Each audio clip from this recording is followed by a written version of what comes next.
And President Trump went to Daytona for one of his home state's biggest annual sporting events. His Secretary of State, Marco Rubio, is in the Middle East as the administration looks for ways to end the wars in Gaza and Ukraine.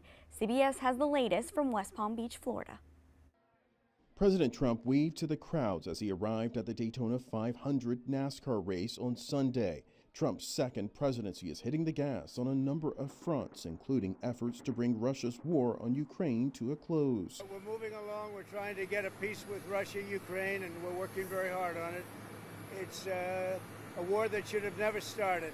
Two U.S. officials tell CBS News that a delegation, including Secretary of State Marco Rubio, will take part in discussions this week in Saudi Arabia. What we have right now is a call between Putin and President Trump in which both sides expressed an interest in ending this conflict.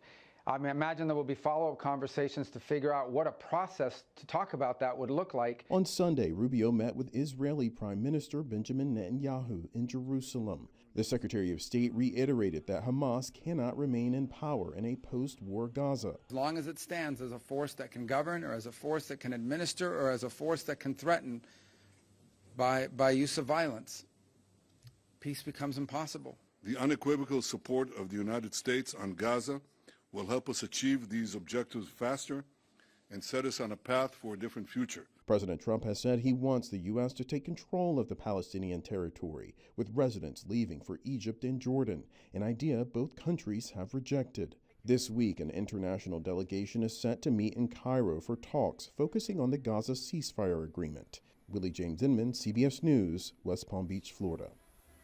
Well, a Ukrainian minister said Sunday that a delegation from Kyiv has arrived in Saudi Arabia for meetings, but a top advisor to Ukraine's president said there was no possibility of Ukrainian and Russian representatives meeting directly in the immediate future.